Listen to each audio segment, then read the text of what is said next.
중소기업 대표님들, 오늘 정말 중요한 이야기 좀 해보려고 합니다. 회사의 가장 큰 고민거리인 세금 문제, 그리고 가업 승계 문제, 이걸 해결할 수 있는 아주 결정적인 전략, 바로 자기 주식에 대한 이야기인데요. 2020년 상법이 개정되면서 이 기회의 문이 거의 닫히기 직전이거든요.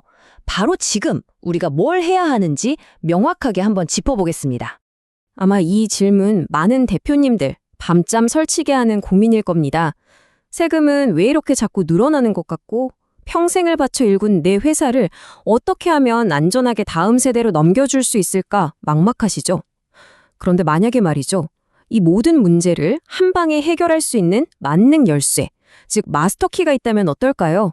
놀랍게도 그런 열쇠가 실제로 있습니다. 그리고 오늘 그 열쇠를 어떻게 찾고 또 어떻게 써야 하는지 제가 알려드릴게요. 네, 바로 그 마스터키가 자기 주식입니다. 자기 주식, 자사주라고도 하죠. 이건 단순히 회사가 자기네 주식을 사들이는 행위, 그 이상입니다. 이걸 제대로만 활용하면요, 기업의 미래 자체를 바꿀 수 있는 정말 강력한 전략적 도구가 되거든요. 자, 지금부터 이 마스터키의 모든 것을 한번 파헤쳐 보겠습니다. 자기 주식의 역사를 잠깐만 살펴볼게요. 2012년 이전에는요, 비상장사는 자기 주식을 가질 수가 없었어요. 법으로 금지됐었거든요. 그런데 2012년 4월에 법이 바뀌면서 드디어 보유가 허용됐습니다. 바로 이때부터 아는 사람만 아는 자기 주식 활용의 황금 시대가 열린 겁니다. 그리고 이제 2026년 이 모든 걸 뒤흔들 엄청난 변화가 우리 바로 코앞에 와 있습니다. 자, 그럼 2012년부터 시작된 이 황금 시대 동안 발빠른 대표님들은 이 마스터키를 과연 어떻게 활용했을까요? 이 열쇠가 어떻게 그야말로 엄청난 절세 효과를 만들어내고 또 어떤 놀라운 전략적 가치를 품고 있는지 지금부터 그 핵심 혜택들을 하나씩 까보겠습니다. 이 슬라이드 정말 중요합니다. 이게 모든 걸 설명해 주거든요.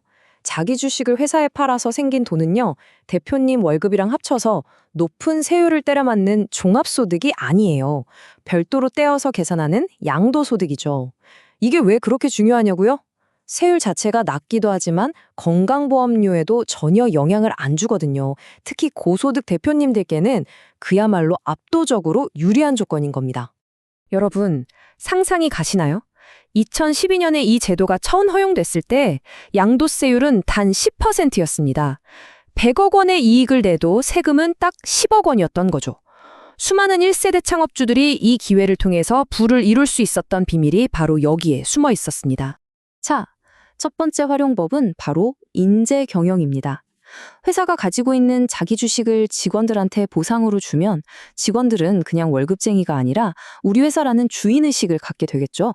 또 외부에 정말 뛰어난 전문가나 자문위원을 영입할 때도 스톡옵션으로 활용하면 아주 효과적인 도구가 될 수 있습니다. 두 번째는요, 많은 대표님들의 정말 골칫거리죠? 바로 재무구조 개선입니다. 회사에 잔뜩 쌓여있는 미처분 이익잉여금을 관리하고 또 대표이사가 회사에서 빌려 쓴 돈, 가지급금을 정리하는데 자기 주식만큼 유용한 게 없습니다. 법인 자금을 합법적으로 또 세금 효율적으로 개인화해서 이런 재무 문제를 푸는 열쇠가 되는 거죠. 세 번째는 경영권을 지키는 방패 역할입니다. 외부에서 갑자기 적대적 M&A가 들어올 때 이 자기 주식이 우리 회사를 지키는 방패가 되어줄 수 있고요. 또 주주들끼리 지분율을 좀 조정해야 할 때도 아주 강력한 협상 카드가 돼서 경영의 안정성을 확보해 줍니다. 네 번째는 정말 세련된 전략인데요. 바로 직원 복지를 늘리는 겁니다. 회사가 자기 주식을 사내 근로복지기금에 내놓으면요, 그 금액만큼 법인세 비용으로 인정을 받아요. 근데 놀라운 점은 회사는 실제 현금 한 푼 안 썼는데도 세금은 줄이고 기금은 그 주식을 바탕으로 직원들 복지 재원을 만들 수 있다는 거죠. 정말 기가 막힌 방법이죠? 그리고 마지막, 어쩌면 가장 강력한 활용법이죠. 바로 가업 승계입니다. 자기 주식은 후계자에게 필요한 승계 자금을 마련해주고 상속 전에 회사 가치를 전략적으로 조절할 수 있게 해줍니다. 심지어 대기업들이나 쓰던 인적 분할 같은 복잡한 방법을 써서 상속세를 일반적인 경우의 절반, 아니 그 이하로 획기적으로 줄이는 길을 열어주기도 합니다. 자, 그런데 말입니다. 지금까지 제가 설명드린 이 모든 엄청난 혜택들, 이게 곧 사라질 위기에 처했습니다. 이제 분위기를 좀 바꿔서요. 우리 앞에 닥친 이 명백한 위협에 대해서 이야기해 보겠습니다. 네, 이 문장 그냥 흘려 들으시면 안 됩니다. 이건 단순한 예측이 아니라 거의 확정된 미래라고 보셔야 합니다. 2026년 상법 개정으로 우리가 지난 10여 년간 누려왔던 자기 주식 활용의 게임의 룰이 완전히 통째로 바뀔 겁니다.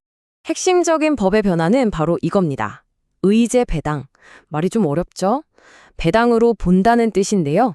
아주 쉽게 말해서 지금까지는 주식 팔아서 번 돈으로 봐줘서 세금을 조금 냈다면 앞으로는 회사에서 받은 보너스처럼 취급해서 대표님 월급이랑 합산해 버리겠다는 거예요. 그럼 어떻게 될까요? 당연히 최고 세율을 맞게 되고 그야말로 종합소득세 폭탄을 맞게 되는 겁니다. 이 그래프가 그 차이를 정말 극명하게 보여주죠.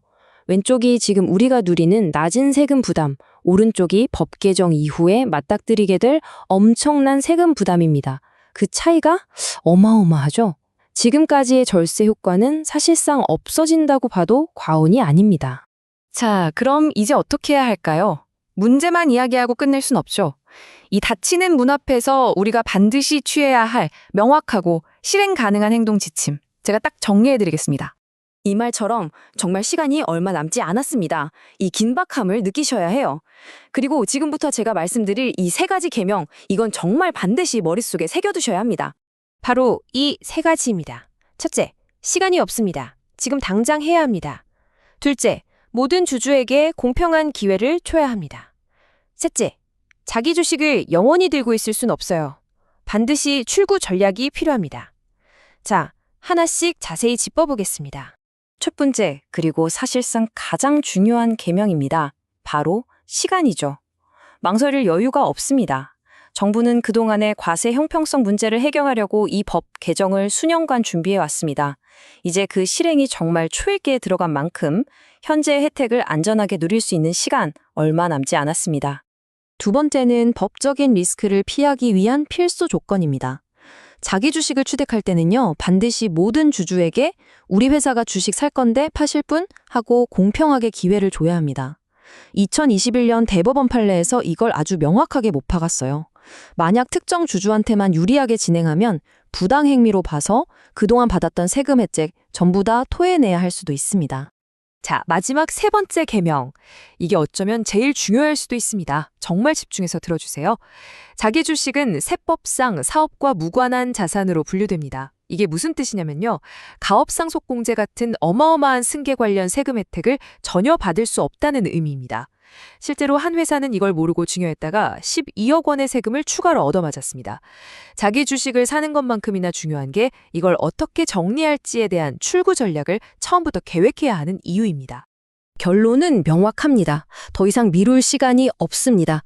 지금 당장 우리 회사의 상황을 정확하게 진단하고 이 황금 열쇠가 그냥 고철덩어리가 되기 전에 전문가와 함께 최적의 계획을 세워야만 합니다. 이제 정말 선택의 시간입니다. 2026년 기회의 문은 닫힙니다. 그 닫히는 문 앞에서 대표님께서는 이 마지막 남은 황금 열쇠를 사용하시겠습니까? 아니면 그냥 녹슬게 내버려 두시겠습니까? 부디 현명한 결정을 내리시기를 바라겠습니다.